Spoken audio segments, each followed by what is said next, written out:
भारत 2025 में महिला blind football विश्व चैंपियनशिप की मेज़बानी करेगा।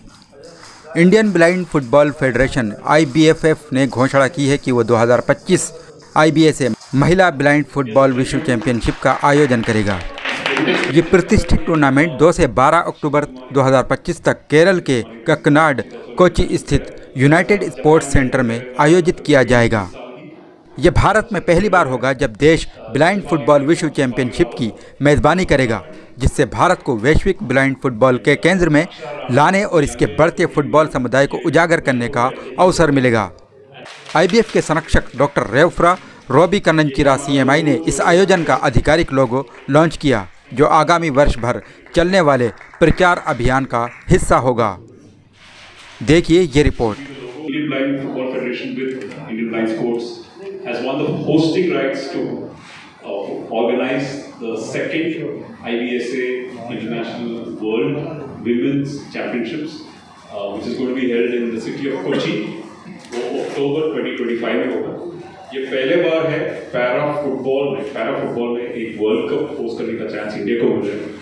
And to show this excellent team of female footballers their skills, वो हाईलाइट करा के उनको एक प्लेटफॉर्म दे रहे हैं to what we can showcase to the world, so that India comes on a global map for football as well as parasport, as well as these people shine and they get recognized for their efforts.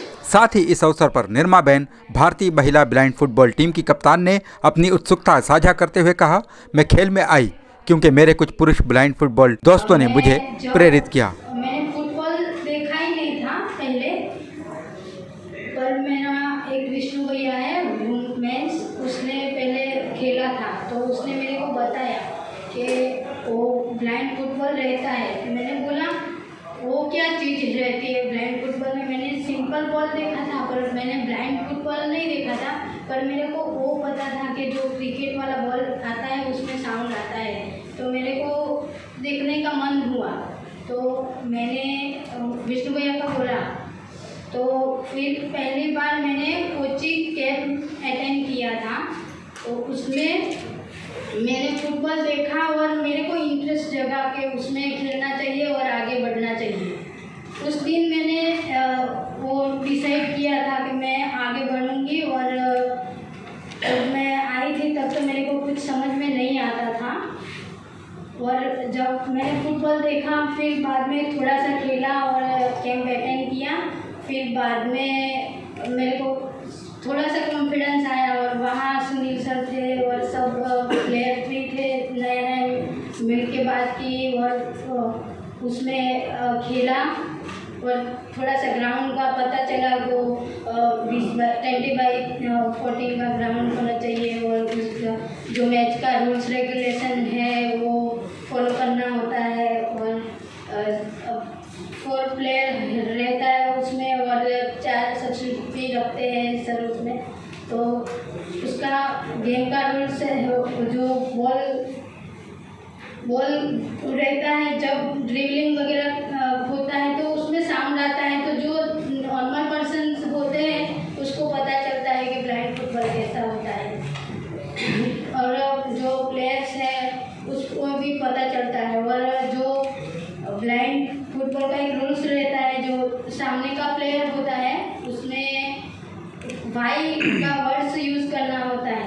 जब भी सामने player आता है तो तुरंत पता चलता है, जिसकी वजह से इंजरी ना हो।